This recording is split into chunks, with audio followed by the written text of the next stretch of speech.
Liberty Mutual customizes your car and home insurance. And now we're customizing this ad for your morning commute to wake you up, which could help your driving. Science says that stimulating the brain increases alertness. So here's a pop quiz. How many months have 28 days? What gets wetter as it dries? What has keys but can't open locks? If you don't want to hear the answers, turn off this Liberty Mutual ad now. 12 months, a towel, piano. Enjoy being fully alert. Liberty, liberty, liberty, liberty. When I found out I was going to be a parent, I immediately felt a lot of anxiety and worry. So I went on to BetterHelp to try to look for a therapist to help me with that. My relationship with my family and with my boyfriend and with myself were suffering. I really needed help. I was ruminating a lot. Really getting those thoughts out to a therapist and getting feedback was just life-changing. Discover what BetterHelp Online Therapy can do for you. Visit BetterHelp.com today.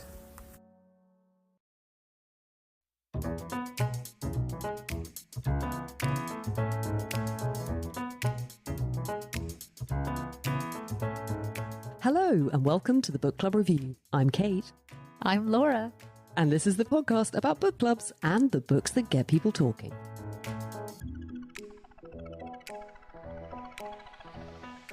What if, instead of photographing your life for friends, family and social media, you took a notebook and wrote down all the small moments happening around you with no filter, except that you find them interesting. You notice them. Over time, what might that way of capturing your life start to look like? How meaningful might it become? We're delighted to welcome back friend of the pod, Miranda Keeling, actor, fellow podcaster, and author. We last had her on a few years back talking about her first book, The Year I Stopped to Notice, in which she captures the delights of slowing down and noticing the little things happening all around us. Now she's back with her new book, The Place I'm In, of which Philip Pullman said, Miranda's observations are as sharp as ever, and in a strange way, they seem to sharpen my own. And so, as an antidote to our increasingly harried times, in this episode we're exploring books that get us to slow down and take notice, from Miranda's own work to our favourite books that touch on similar themes. And our book club read is the perfect complement, The Anthropologists by Ayşegül Şavas, which Kate in the Patreon book clubbers read a while ago, and I devoured just last month. Unfolding over a series of apartment viewings, late-night conversations, last rounds of drinks, and lazy breakfasts, The Anthropologist is a soulful examination of home building and modern love. Şavas's prose is an X-ray, an acute portrait of the tender frequencies that make a life, said author Raven Lalani. But what did our book clubs think? All that, plus our recent reads, coming up here on the Book Club Review. Miranda, it's so lovely to have you back. How are you doing? Oh, I'm good. It's really nice to be back. Did you notice anything interesting on the way here? Yes, I noticed, because I walked from King's Cross, and I noticed an extraordinary shaft of light coming. Do you know Granary Square? There was just this really long shaft of light coming across from behind a building, and then it was interrupted by a surface of wall, and then it carried on across the pebbles in front of me. It looked like a sword of light. And yeah, I feel like this week I've been noticing light. Laura, how about you? How are you doing out there in Vancouver? Very well, but I'm not very good at noticing things. I'm sure we'll get to that topic. So I don't have anything to tell you other than that my brain is very busy. Work is a little frenetic. And I think that this episode will be a good antidote to that. Miranda can give our listeners and me a pep talk in being present and noticing the small things. We're going to come back to the art of noticing a bit later, but for right now, I would love to know what you've both been reading lately. Miranda, what kind of reader are you? Are you lots of books at the same time, or are you a mono reader? I am generally a mono reader. Yeah, I am. My husband is the opposite. Really? Yeah. My husband has 6 or 7 books on the go, and I have always one. And then I tend to really struggle to not finish it, even if I'm not enjoying it. I'm a real stickler, and I try and get to the end. Recently, I've been starting to think that although life is potentially long, it's not long enough to read every book that exists. So actually, I need to let myself off there and sometimes maybe half read things or read more than one thing at once and dip in and out. Give yourself permission to DNF. What have you been reading most recently? I'm currently reading a book called Ashes and Stones by Alison Shaw. The Scottish Journey in Search of Witches and Witness. It's basically Alison's going in search of the history of the witches that were killed in the witch trials. And she's finding evidence of these women, graves and histories, and she's trying to look at them not in a, spooky way, but in an actual way, what these women actually were doing in their lives and what happened. And also, I think, to respect and honour the people who lost their lives to this extraordinarily horrible hunting of women that happened. And some men, but mostly women. And I'm quite interested in this sort of thing. I had my grandma, people used to say in her village that she was a witch. And I remember when I was growing up in the States and I told a close friend my grandmother was a witch. Her mum told her never to talk to me again. Oh. We stayed friends anyway. But I think I realised even then the power of that kind of concept.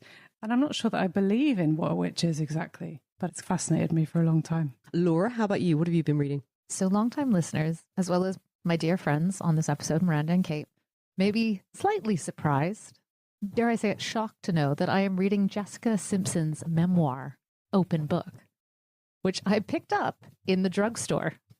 And anywhere there are books, I will go and look at what's there. And these are like the drugstore edition ones. They're thin, they're mass market paperbacks.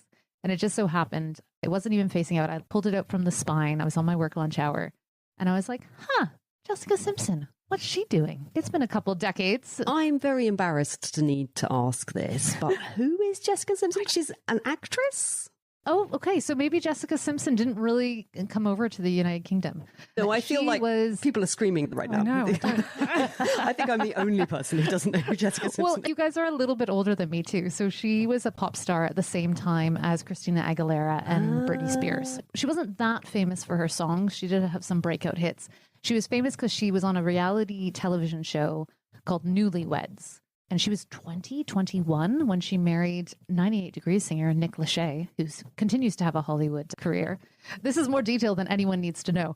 But 20 years on, she has written a memoir. I say written, although I'm sure she had a very good ghostwriter. Her favorite book's Great Expectations, though. And her whole shtick was that she was a clueless Southern blonde.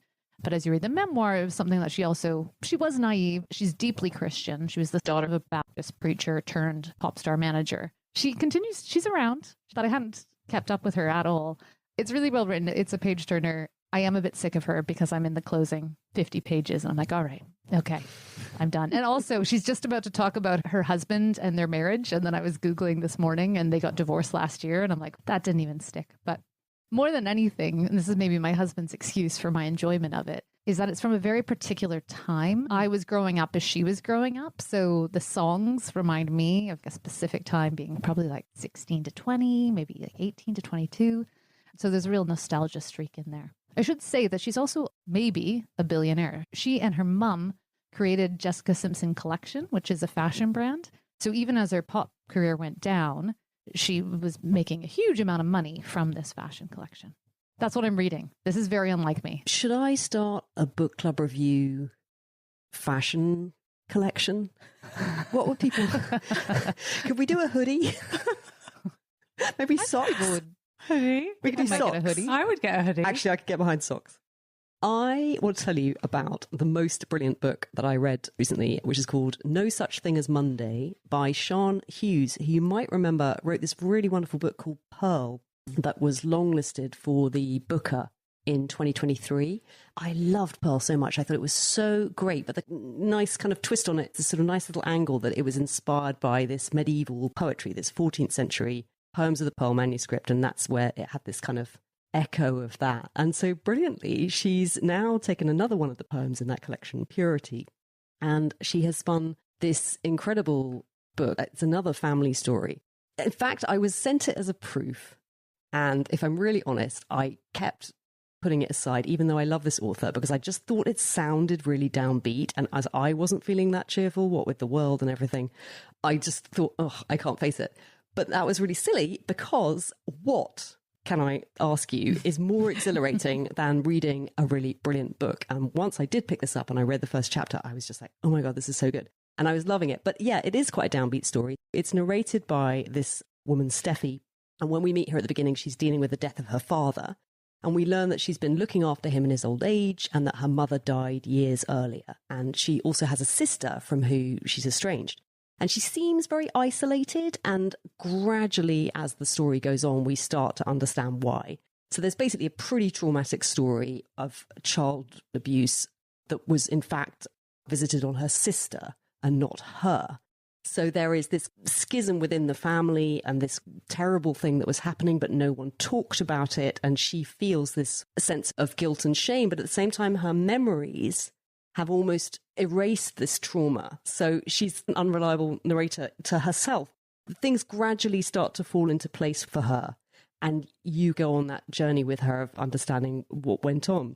It sounds a bit bleak, but she is just such a fantastic character. You really care about her. You really root for her. Because this childhood that she lived through, even though she came through it relatively unscathed, it was still a terrible situation. And the father's a very threatening person to be around, although never to her.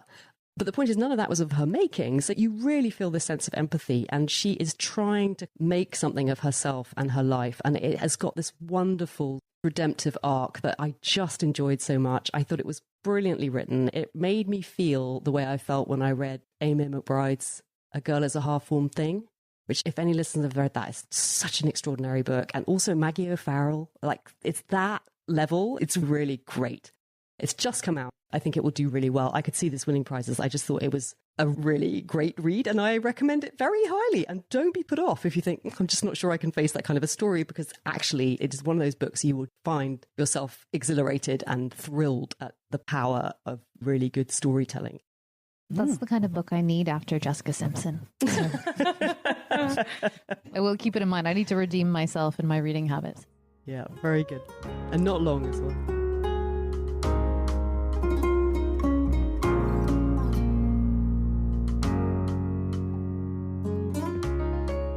It feels like there's so much overlap between Miranda's work and our book club read this episode. I thought we might actually start with the book club and then we will come on to Miranda's book.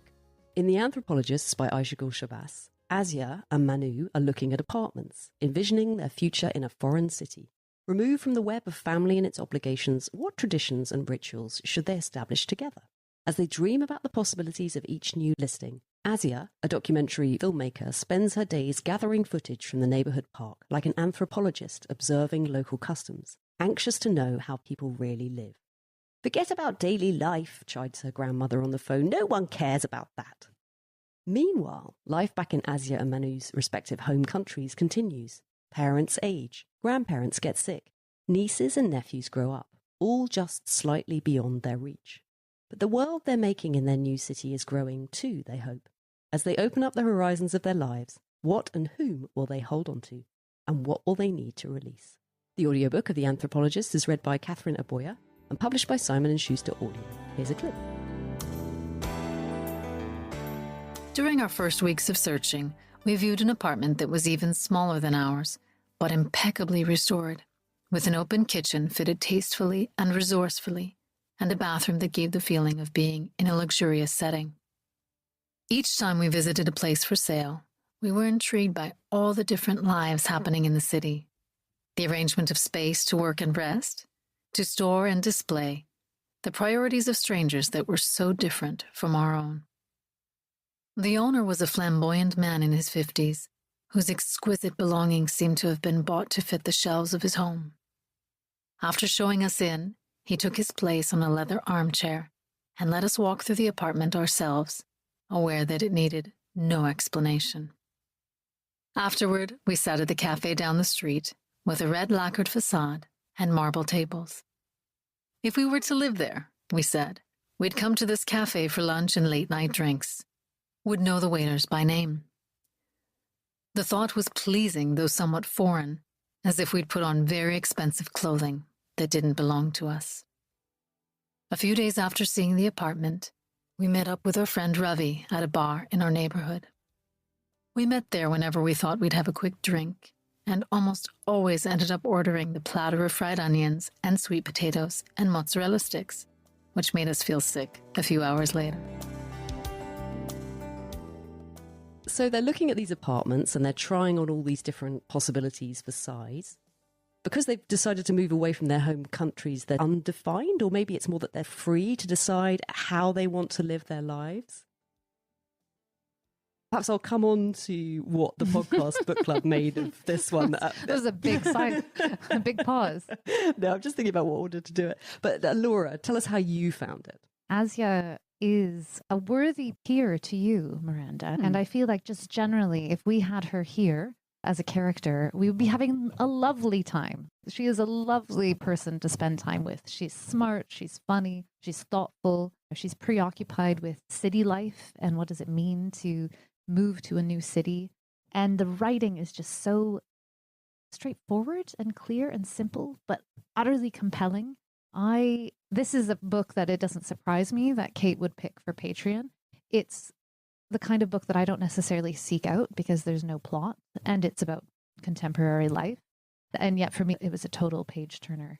I loved it. And when I dipped back in, just doing some pre-reading before this episode, I was struck by how funny it is. There's all these, I'd almost actually say chuckle out loud moments, but it's not a moment per se. It's just a phrasing that makes you laugh. And I had read Perfection shortly before this by Vincenzo Latronico, and I really enjoyed that too as a study of millennials coming of age in Berlin. But that is almost a satire. It doesn't really have any characters. They're stand-ins for a type. And it feels much more like a critique, doesn't it, of these consumer-driven lifestyles, maybe people's placed values. I feel like it does have a real edge to it, that book, doesn't it? It has a real edge to it. It is a critique. I think it's also a bit of a satire. I enjoyed that a lot because it took me back into 2008 onwards, a period of time in my life when I was really those characters' peer. This is somewhat similar in that I do feel like we're of a similar age. I was living in London, probably at the age that she's writing about, childless, without family in the city, but family, more friends than Asya. And I just recognized some of her preoccupations. I really loved it. It's really good. And of course, the truth that is, as well as it being about her life, she's stopping to notice all the time, Miranda, except that she's not a writer. She is a documentary filmmaker. So she's going to this park and she's looking to capture the moments of daily life. Yeah, I flagged that exact same thing. This is one of the little vignettes in the park. My favourite tree is this very big one. Underneath, it's a different world. It feels like we're in someone's home. This is a copper beech. There are 15 of them in the park. They are the most marvellous trees. In the fall, when all the others shed their leaves, they keep up for just a little longer. It's almost like the other side of the conversation that she's having. It's the observations that she's gathering in from the different people that she speaks to, and these little moments of interaction are sprinkled throughout the book, but you don't hear her questions, you just hear their responses. So that really felt tapping into this capturing of little ephemeral moments, thoughts and observations, which is akin to what you're doing with your work. It was just lovely to realise there was that much of a kind of correspondence, I think. That is just so lovely, that extract that you read. Is this a fiction book or is this a non-fiction book of her experience? It's fiction. Right. But interestingly, so she lived, well, just to say, she lived a very peripatetic life. She's Turkish by birth, but she lived in Paris for many years as she was growing up. I think she said in an interview that Paris was the longest place that she'd lived. She then went to live in America. She studied there and then she lived in San Francisco for a number of years. And so she's very familiar with this sense of displacement and almost finding a sense of belonging and creating a sense of home where you are, that I think she has channeled really beautifully into these characters and exploring some of the ideas around that. I think it's autofiction. Yeah. It's a novel in the loosest sense of the term. I snickered a little bit. I was reading a review of Ben Lerner's latest novel in the New York Times, which is called Transcription. And Ben Lerner writes autofiction. It's very much him, but not him.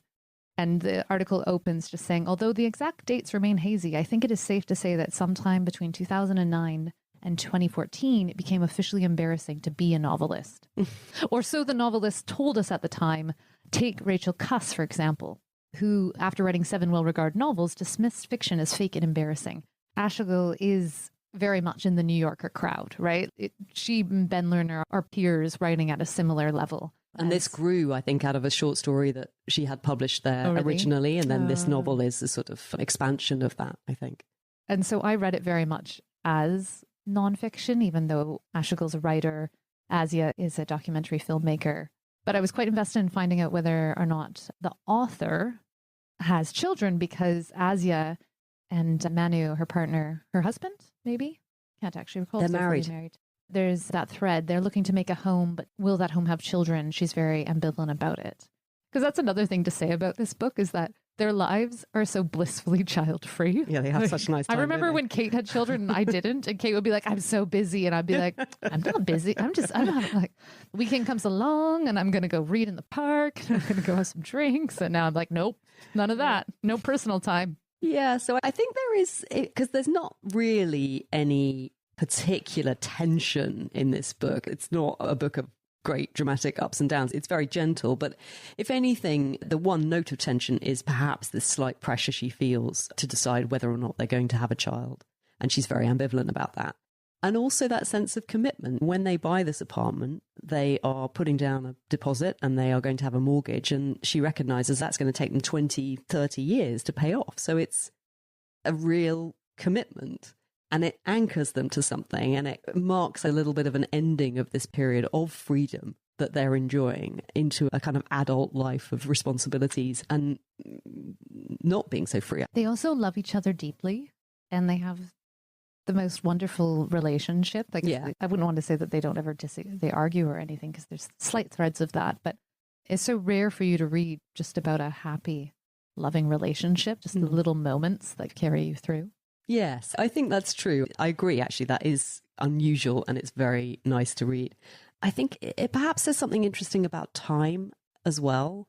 There's a line towards the end where she meets this quite glamorous film director, but an older person, in a cafe. And there's another character, a neighbor, who's also elderly. And gradually they have a friendship with this person, but gradually she's ailing and her mind's wandering. And they see this decline, they witness this decline. And Asya's grandmother back at home is also getting very old and frail. And I think that sense of time running out starts to creep in. And there's the line about the woman in the cafe. I saw something like anger in the Great Dame's face. Or was it horror? I understood that, like the rest of us, she was terrified her life was passing her by. And I think there's something in this desire to capture things, this desire to record and try to make sense of the world around her, that is almost like offsetting that sense of time running like sand through your fingers. They say, don't they, that the more moments you notice in a day, the more memories that you form, the longer the day seems to you in retrospect. So it's really important to try and notice as much as you can, even if it's seemingly innocuous, because it just allows you to hold on to that day in your memory more firmly. In fact, if people are at the beginning of the edge of dementia, something that can help stave it off, I read recently, is keeping quite a detailed journal at the end of your day. I went to this shop on this street and I bought that, if you can remember it. And then rereading each new day, rereading the day before you start it. So there is something about that logging of time that makes time feel longer. Interesting. And listeners, if you want to read the detailed diaries of someone who's trying to capture their life and the books they read, go over to the Patreon where you'll find my weekly reading diaries. You're going to notice they're going to get a lot more specific from now on. Okay, the book club. We've been, I think, a bit more generous towards it than the book club were inclined to do. I think they were in critical mood, and I think generally the feeling was no one disliked it. You couldn't dislike it. It's a lovely book. But my sense was that people would have liked a bit more narrative, a bit more plot, a little bit more bite maybe, and actually characters that had more depth. There's not really a lot to sink your teeth into. Q was quite funny. She summed it up. I probably would read this book to fall asleep. And if you did, it wouldn't matter, because when you woke up and carried on, you wouldn't have missed anything. But she also said she felt like it was one of those books that she thinks of as mirror books, books where it's very much about what you bring to it, what you project onto it, and you almost get out of it what you put in. And I think that's true. And I think that was very true of our book club discussion, was that actually everyone was really interested in it. Everyone was very engaged with the discussion about it. And as a result, we all really enjoyed the discussion, even though there wasn't that much that people really loved about the book. There was one exception to this, which was Serena. And perhaps a bit like you, Laura, she had experience. She lives in the States, but she's not from there. And so she really related to this sense of living in a place and trying to put down roots in a place that is not the place that you're from. And all of that is beautifully observed, but I think that really meant something to her. She was very pleased to read that. So yeah, it was a mixed success, but an enjoyable book to have experienced and discuss. But I think the main takeaway would be actually just not that much to remember. It's not going to really stay with you. It's an enjoyable read for what it is. It's not going to change your life. Perhaps it didn't change my life, but I am enjoying, as millennials continue to age, I'm really enjoying the fact that people are now writing about my history, my 20s, my 30s. And I find it really, I don't know if affirming is the right word. And Q's spot on, mirror book. I'm finding it really valuable to read about what I lived through the perspective of others. And lived through sounds dramatic. What was going on? I really like that expression, mirror book. I don't know if it was meant actually as a compliment in that case, but I think of my work as mirror work a bit. Mirroring the world. Yeah, and also providing something that's very like the extract you read about the trees. It's so lean.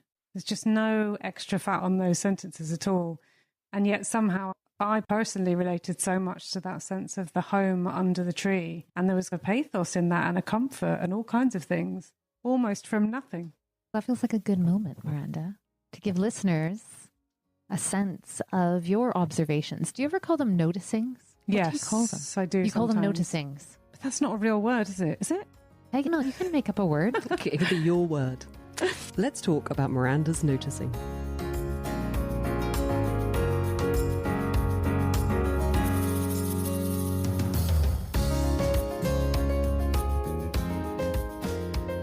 So Miranda, let's take the listeners into your world. Could you read us a bit from The Place I'm In? Yeah. So I think I'll start just with the introduction to give you a sense of it. Most of the things that make up my day will be familiar to you. I wake up in the morning. I leave the house to go to work or to do something else. I walk or cycle or take the bus or the train. I don't drive. Perhaps you do. I go to the supermarket. I queue at the post office. I sit in a cafe. I notice a man opposite me in a brown knitted hat. He folds a receipt from his pocket into the shape of a boat and places it on the white sea of his plate as he gets up to leave. I walk down the street. I notice the buildings reflected in puddles from the recent rain. And then I go through the book, visiting places familiar to me, and I've collected observations in all of these places, parks and supermarkets and galleries and so on, post office queue. And it's a book made up of my thoughts about those places and the observations that I make there. So I'll just go to the end. This is a chapter called Coming Home. Just visible in the lit square of an open window in the house behind mine, a child's dress, the colour of faded yellow roses, dances in the air. Night has fallen. Outside my house, men walk back home from the mosque. Inside, my cat purrs from behind me on the back of the sofa. Then small noises as she prepares her paw for cleaning her ears. As she tries to fall asleep, my daughter asks me to sing her a lullaby. I want to freeze this moment in time, old enough to ask for a lullaby, to know the word, and young enough to want one. I begin to sing. In seconds, she sleeps. I finish the song softly and head downstairs. And that lovely feeling that you're feeling, listeners, you feel like that the whole time you're reading Miranda's book. There's just something so wonderful about the way that you capture these things. But as Philip Pullman said, actually, that then as a reader, it inspires you to do a bit of noticing yourself. And I think that's very much part of your project, isn't it? Is to encourage people to see things in this way. Definitely. One of the things I love most about it is trying to notice a moment and think, is this something that might be familiar to someone else?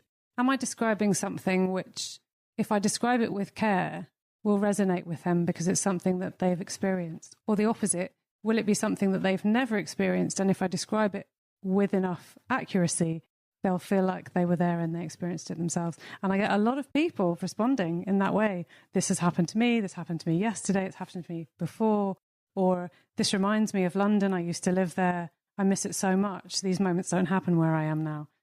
And then, of course, yeah, they go off and they notice their day. And people really like to tell me about their day and what they've seen, which I love to hear about. It's just, I don't know, it's fascinating, all these small moments that we experience, especially with the news and everything else going on. It's so much to take in all the time.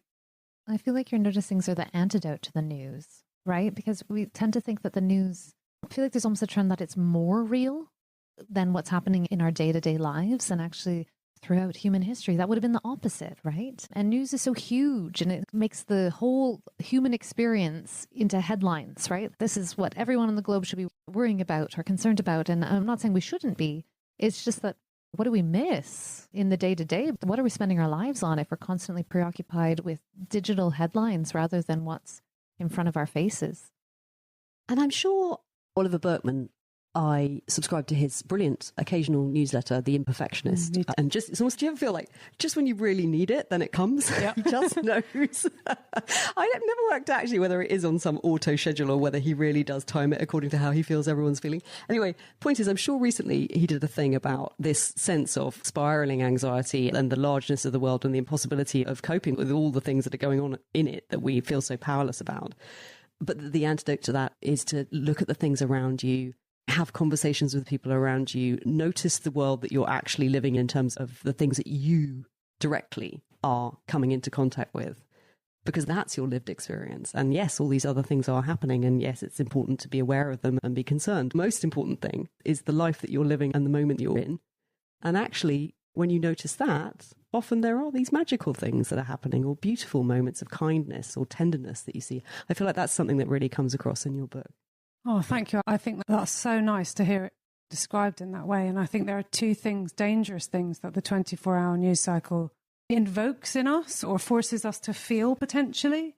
One is we feel guilty about celebrating the small moments, about just noticing, holding your 7-year-old's hand, and when will be the last time that happens, and trying to notice it and things like that, because there are these extremely awful things happening all around all the time. And you feel almost disrespectful to all of that if you focus on these small moments. And also the news cycle forces us to feel like we should be so polarized, so separate, so opposite, so opposing. And these small moments that we're talking about and that are in that book too, they connect us because they're about our shared humanity and our shared experiences. So in a way, they're the antidote. They're a way of claiming something and saying, no, I'm not going to be guilty about noticing the beach leaves, and I'm not going to be guilty about hearing the sound of the rain, and really caring about that in this moment, because it's going to help me cope with all the other stuff I have to process. The excerpts that you read aloud, because they were in the home, they almost read like a longer form poem. But on the actual page, the observations vary in length, but they're very much broken up, almost like haikus. And some of my favorites are when you're listening in on conversations. And I do wonder if the conversations would be as good anywhere else in the world than London. Now, I have a huge bias there. But I used to come back to London from holiday, and my husband would be like, oh, we're still living in London. Why are we living in London? I'd be like, because the people are the best. They're just funny and out there and unusual, and they surprise you in a way. This isn't even that pronounced a one, but it still just makes you smile.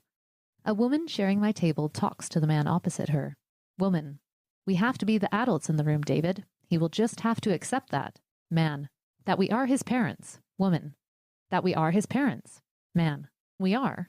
Woman: yes. Yes, we are. And that, Laura, was in Today Bread by Walthamstow Station.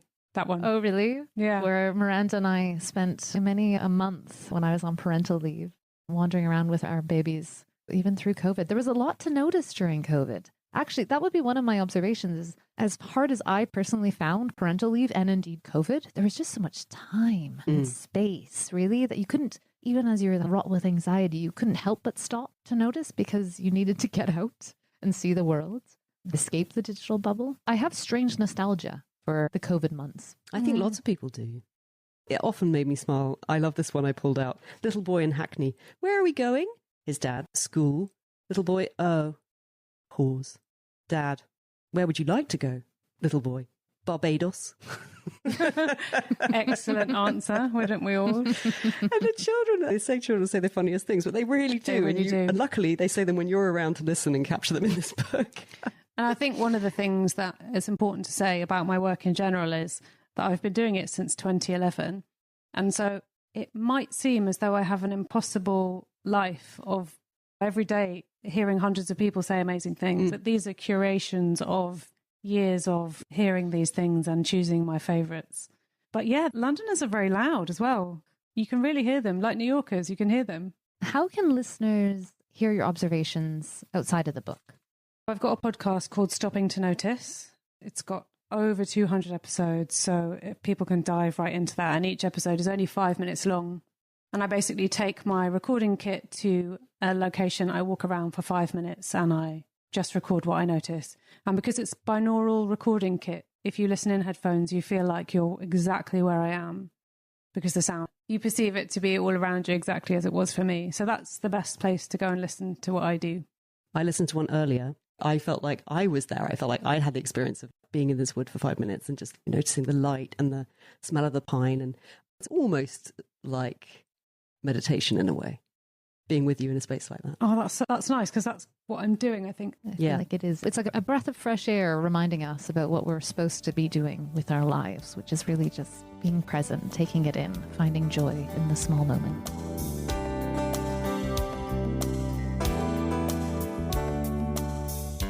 And speaking of finding joy, one place you can do that is to come and discover the podcast community over on Patreon. For a small monthly fee, you'll get access to all kinds of good things, from ad-free episodes of the pod to special episodes made just for subscribers. And if you want to come and talk books with me in person, you can join our monthly book club. We meet over Zoom on the last Sunday of every month with a catch-up recording for anyone who can't make the live session. This month, we're reading This Is Where the Serpent Lives by Danielle Moinadine, a sprawling, multi-generational epic, hotly tipped for prize lists and touted as a future classic. But what will our book club think? Join us and have your say. Last but not least, there's my reading diaries, where you'll get a weekly peek into my reading life, the books I've got on the go, the bookshops I'm visiting, and the bookish inspiration I'm finding. You'll find all the details over at patreon.com/The Book Club Review. I would love to see you there.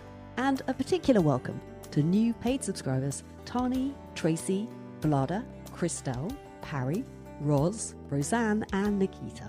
Your financial support is what helps me to keep making these shows and means so much. Thank you, and thanks to everyone who makes the subscriber community such a special place to be. Right, back to the show. And speaking of recommendations, we've got some follow-ons inspired by the art of the everyday. And so from this wonderful book, I did think it was a nice point to think about some other books that maybe touch on these ideas of these small things, of noticing little things. I actually immediately thought of quite a lot of books, so I've had to really narrow it down. But yeah, how about you guys? Miranda, is there anything that you think of as inspiration or something that you're drawn to? It's funny, I really love both economical writing and I love quite floral, metaphor-filled writing. I'm currently reading a book called, I've just finished it, called Flesh. Oh, David Soloy. Yes. And for me, his writing really inspires me. I read it and I just think, the economy, how does he do it? With these very simple sentences, he'll completely focus your attention on an emotion or on something quite ephemeral by describing something very simple and very physical. So I would say his sort of writing inspires me greatly. And Small Things Like These by Claire Keegan, I remember reading that. And it's actually a physically small book as well, which I like. But there's something about writing that has an understatedness that it inspires me and I want to be able to do that. Laura, how about you? I want to recommend The Cafe with No Name by Robert Sitaler. Oh, I gave you that. Yeah, you did. Robert Sitaler wrote A Whole Life, which we have talked about on the pod, I think, in the past. Also The Tobacconist, which I read with my book club a few years back. The Cafe with No Name is set in a Viennese cafe. Just a humble, this is The Guardian to quote, a humble neighborhood eatery in Vienna. And it's the hub for a moving exploration of everyday urban existence. This cafe is set in post-war Vienna, so in a time where they're recovering from World War II. And it's a cast of characters and it's everyday moments in the cafe. And the years sort of slide by, even as nothing that much changes. Again, the power is really just in day-to-day activities and the community that forms, the relationships that form within this cafe. I can't actually recall how simple his writing is, just in terms of the prose style, It is in translation from the German. Yeah, it's quite sort of elegant and European, isn't it?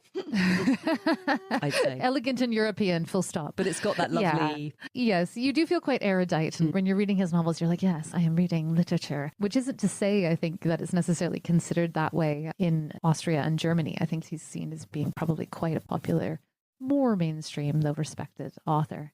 But I really loved it, not least because I love a restaurant. I love a cafe. I'm so glad you enjoyed it. We will let you scoot off to your meeting, and I'm going to tell Miranda about my last 2 recommendations. And so, listeners, you and Miranda get to hear my 2 picks. This one, feel how heavy this is. This is Orhan Pamuk's collection of his sketchbooks. It's called Memories of Distant Mountains. It's published by Knopf.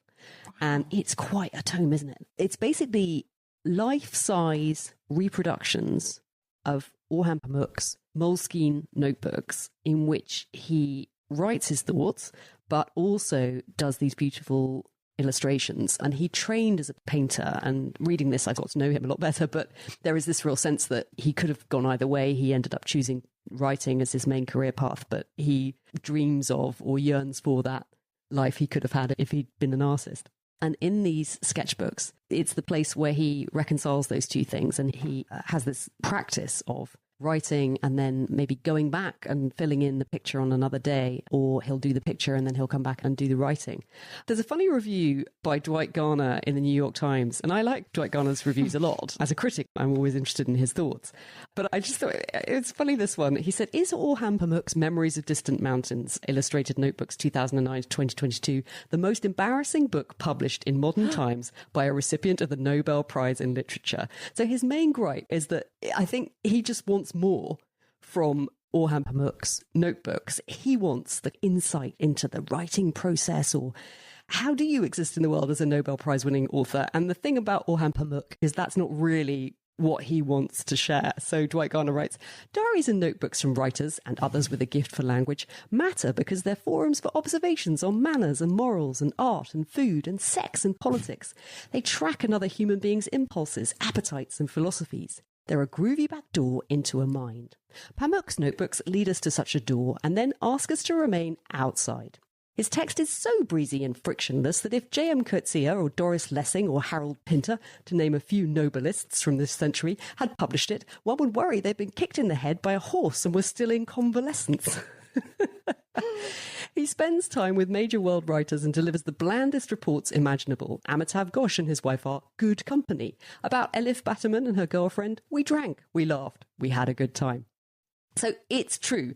He's actually quite reserved, and you get the sense that he doesn't want you to really have all of this insight into his real inner life. But all that said, what you do get, I think, is just these really beautiful snippets that really capture something. I've just pulled out as an example this one. And so in the notebooks, everything is obviously written in his native language, Turkish, but then the very clever way the book has been designed, it allows the translations to sit on the page so that you can really work out what text goes where, as if you're reading the original. On the one level, it is often quite simple observational stuff. This one, 2011 Saturday. Afternoon, ferry from Karakoy to Kadıköy. It's hot. On the upper deck of the Kadıköy ferry. Istanbul is quiet in the still lethal summer heat. Almost like a provincial town. Koşyolu Street. Antique stores. Flea markets. By 5 o'clock, though, the city is teeming with crowds. Everyone's out in the streets. The smell of pan-fried potatoes and mussels. People out for a Saturday stroll. This time the heat and the light give Istanbul a completely different complexion. On the one hand, it's just simple observational stuff like that. But then you get things like this. In the end, we must accept that we are but ourselves. If I could only live in a quiet corner, out of sight, then I would be able to notice how much magic there is hidden in life's other minutiae. The Black Book is that kind of book. But I have lived all my life as if I were writing the Black Book. It's a doorway to another realm implied by objects. That's where Mevlut must return, that dark guilt, that tenebrous night. That is where the objects are and where I belong. I continue to write, my imagination carving the objects out, one by one.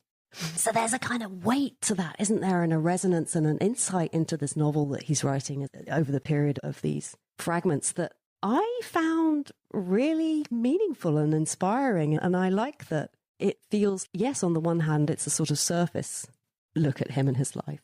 But on the other hand, you're getting such a direct experience of a person's creative process in a way that I just can't quite think I've come across anywhere else. And I just wonder what it is that I'm seeing in this book that Dwight Garner really just wasn't. And I wonder whether perhaps it is more that sense of the artist in me, that creative voice that I have, which possibly, depending on the kind of person you are, you might not be so alive to. Maybe it's something like that, because, yeah, I had the opposite experience of this. Because also there's something about the collective, just looking at them, you can't see listening to this, but they're beautiful. And there's something about the collective effect of them as well. If you were just, I don't know what it's like to read a few of them in a sitting, but certainly to even just look at them as it's turning the pages, it gives you a feeling that's really quite strong and visceral. And also you've got his handwriting, the marks that he's made on the page, and all of that it's a much more sort of subtle form of storytelling than on the more direct diaries type stuff that's being asked for in that review. How interesting. And listeners, his handwriting is not great, and he writes in biro. So do I a lot. Do you? Yeah, I like writing biro. I can't use a biro. And then the other book I wanted to flag up is a different kind of noticing. This is literary. This is Robert Douglas Fairhurst's wonderful book, Look Closer, How to Get More Out of Reading. I have been reading this for quite a while. I think slightly deliberately, because there's no great narrative to it. It's not like anything pulling you through. Each chapter is looking at books and reading in a different way. He is a professor of literature at Oxford University. And in this book, he's really distilled, I think, a lot of the essence of what you might get if you were to spend 3 years studying literature at Oxford University. But what I really love about this and appreciate is it feels very accessible. It feels like a pejorative term, but I think there's a generosity to the accessibility of this. There's this sense that he could really lose you, but he doesn't. He really takes you by the hand and in this very delightful way shows you, talks you through certain books that have themes or things in common that you can draw together and learn something from, or doing close reading of something like George Orwell and noticing certain repetition, or on a very detailed, granular level, looking at the language, but in a way that I love, because I felt like what I was getting was a toolkit that if you want to switch that part of your brain on and almost activate that mindset, you could then bring to your own reading with rich rewards. I think it really allows you to look beyond plot and character and start to appreciate more the sense of the hand and the mind of the person who created the thing. I just read you this little bit from the introduction. So he's talking about slowing down. A good deal has been written in recent years about the various movements that have emerged to help people get more out of life by taking it at a less frantic pace. Slow food, slow work, slow parenting, slow travel, slow sex. Slow reading sounds rather different, the sort of thing that might evoke pity or scorn in anyone who associates it with stupidity. But it also has supporters who recognise that it can help to break the bad habit many of us have fallen into of reading texts only for information, on the page as well as online, in an uneven rhythm of scanning and skipping. By contrast, we might think of slow reading as a way of patiently allowing the words to do their work, or to reveal their possibilities for play, in a fashion many of us still remember from the time we first encountered the world of print. No doubt this is what the philosopher Friedrich Nietzsche meant when he described himself in his 1881 book Daybreak as a teacher of slow reading. In an age of work, he wrote, that is, of haste, of unseemly and immoderate hurry-scurry, which is so eager to get things done, what is needed is an approach that will teach us how to read well, that is, slowly, profoundly, attentively, prudently, with inner thoughts, with the mental doors ajar. That's what this book tries to offer. This is Robert Douglas Fairhurst now. That's what this book tries to offer.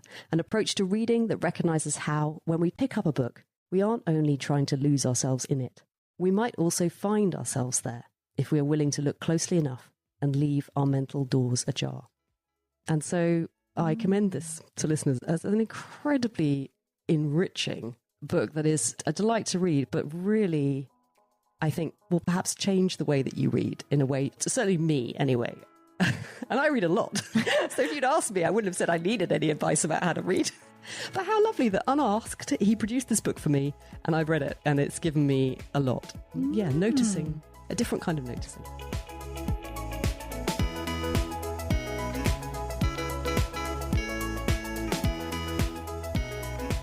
That's nearly it for this episode. You'll find all the books mentioned in the show notes. You can find more about Miranda and her work at mirandakeeling.com, and I'll link to her podcast in the show notes so you can go and have a listen. Don't forget to check out the Patreon, where you'll find all kinds of good things, including extra episodes, our monthly book club, and our chat threads where community members swap book recommendations. I get so many good tips there these days. And you're helping support this proudly independent and extremely homemade podcast that is my way of capturing these conversations about books and reading that bring me joy. And listener, I hope they bring joy to you. Up next on the show, what do book podcasters talk about when they get together? Why, the new novel from Booker Prize winner and master of the modern short story, George Saunders, of course. Vigil takes place at the deathbed of an oil company CEO and examines his legacy and his conscience, with Saunders' trademark humour and insight. I'll be joined by Jenny and Sarah from the Bookcast Club to discuss it. And we're also considering the dangers of attempting to hang your own curtains with Tolstoy's novella, The Death of Ivan Ilyich.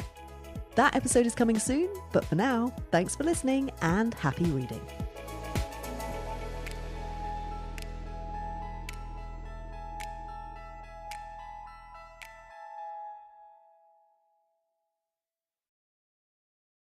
You didn't start a business just to keep the lights on.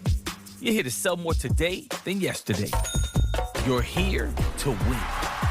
Lucky for you, Shopify built the best converting checkout on the planet. Like the just one tapping, ridiculously fast acting, sky-high sales stacking, champion of checkouts. That's the good stuff right there. So if your business is in it to win it, win with Shopify. Start your free trial today at shopify.com/win. Liberty Mutual customizes your car and home insurance. And now we're customizing this ad for your morning commute to wake you up, which could help your driving. Science says that stimulating the brain increases alertness. So here's a pop quiz. How many months have 28 days? What gets wetter as it dries? What has keys but can't open locks? If you don't want to hear the answers, turn off this Liberty Mutual ad now. 12 months, a towel, piano. Enjoy being fully alert. Liberty, liberty, liberty, liberty.